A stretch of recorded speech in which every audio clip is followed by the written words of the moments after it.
What is up, my friends? I am Mumphy. Welcome back to the channel, and if you're new, thank you so much for joining.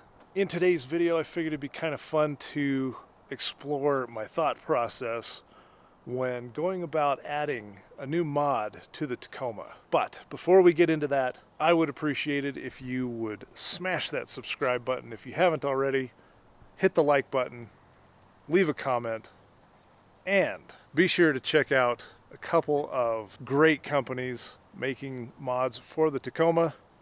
First one being Screen Protect, maker of the best screen protection kits out there. Use code MUMPHY15 at checkout for 15% off. Also, be sure to check out Taco Clout, his website. He's also got a phone app. And when you order over at Taco Clout, be sure to use code MUMPHY at checkout for discount over there. Now, let's get into the video. Alright, as many of you know, I do have a new bed rack from Saints Off-Road that I purchased a while back, and I haven't really done too much as far as mounting things to this thing just yet. But one of those mods that I'm looking at adding to this happens to coincide with this cutout right here. Now, I have two of them, but I have a total of four because there's two more on the other side. Now, these cutouts are meant for side lighting. So when you're at your campsite, you can flip these on and have light for your camp at night. Now, one of the things that I have to consider when doing this is how I'm going to run the lights and the electrical to get to my Switch Pro, so that way I can control when these lights come on and off. So step one is figuring out, will the lights that I've chosen actually fit this slot? And the lights that I've decided to go with are the Heretic BA2s. Alright, I just kind of want to start this off by saying I am not sponsored by Heretic Studio at all. I just really like their products, which is why I have them all over my truck currently, and I'm looking at adding more down the line. If you have a brand that you prefer, I highly suggest staying with what you like and what you can afford. With that, this is Heretic's BA2. Now, it is a little different from the Quattro. The Quattro is a little step up here. I'm utilizing the Quattro for my ditch lights. I also have these in amber as my fog lights. Now, you can get these in a couple of configurations. You can get them in a flood or a spot beam pattern. And the way that you can tell what beam pattern you're getting is by the shape of the lens that's inside. Here on the Quattro, you can see that this is a combo lens. The top is the spot and the bottom is the flood. So with these BA2s, because they have the hex pattern, these are going to be a flood, which is what I want for side lighting on the bed rack. Now, let's go see how this is going to look in that slot. Alright, so here we are at the bed rack.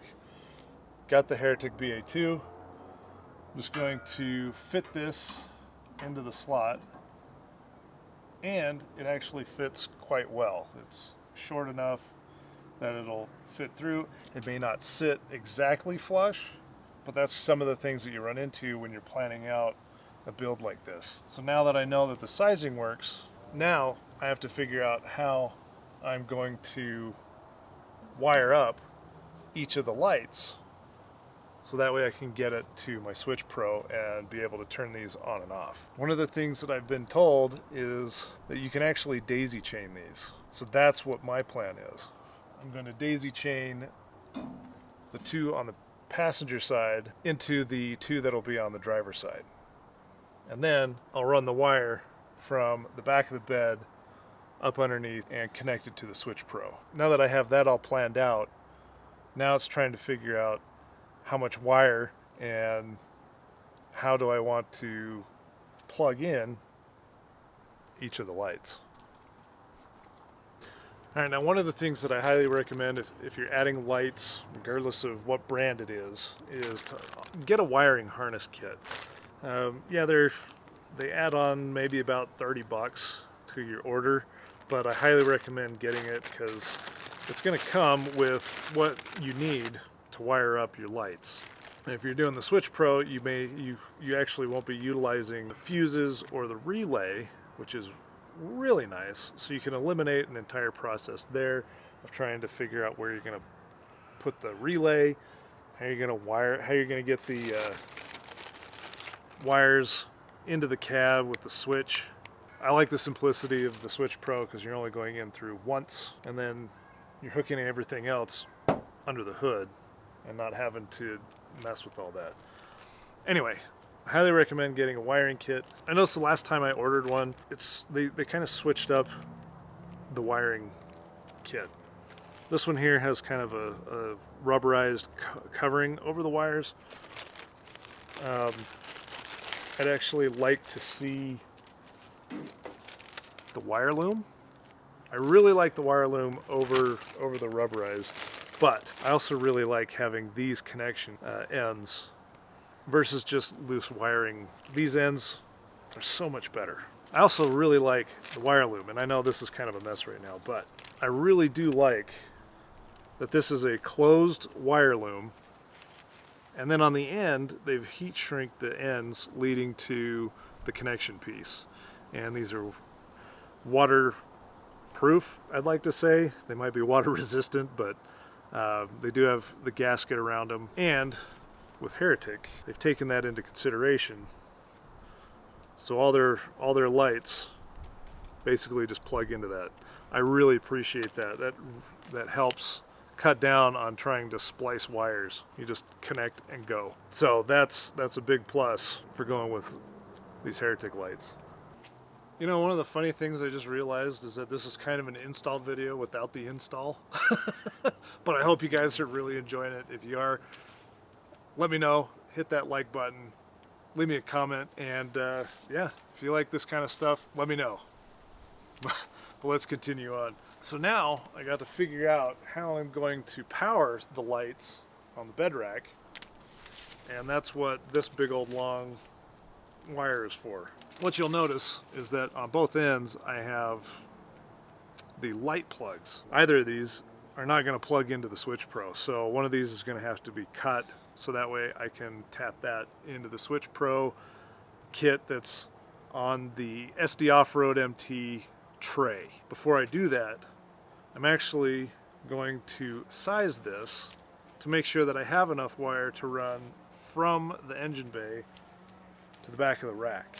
So what I did is I took the wiring harness that this was all attached to, I cut it at the relay, and I ended up splicing the wires together to make one continuous long loop.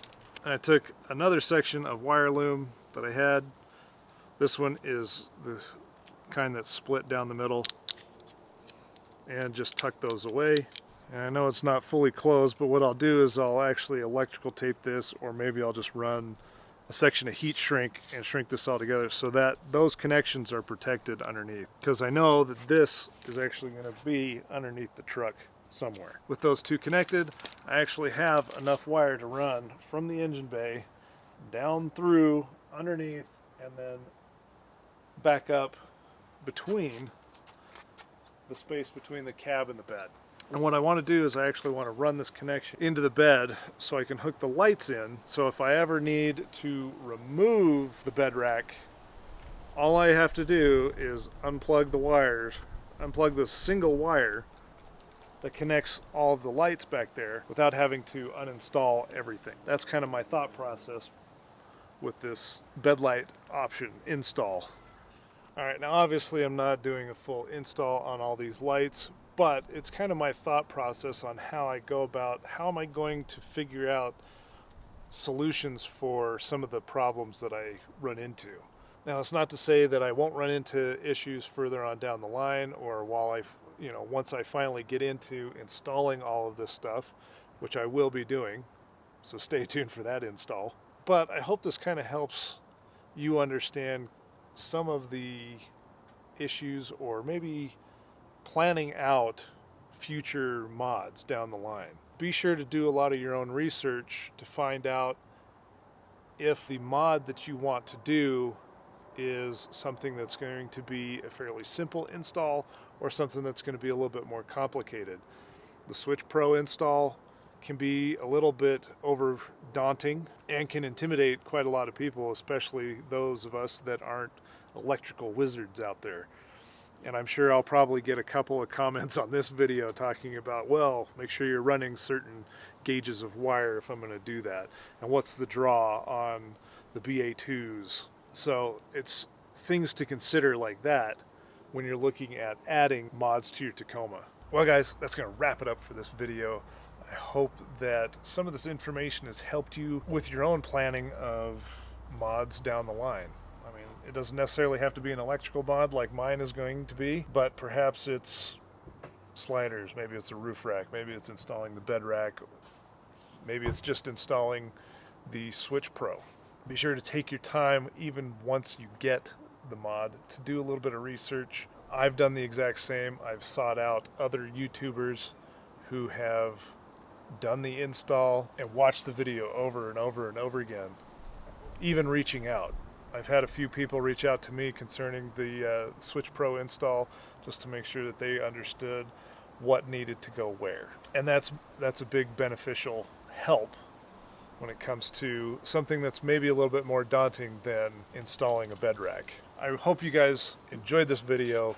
Thank you so much for sticking with me to the end here. Be sure to smash that like button. Let me know what you guys think, how you guys plan for stuff, down in the comment section below. If you haven't already, please consider subscribing. I really appreciate it. Look forward to seeing you guys in the next video. Peace.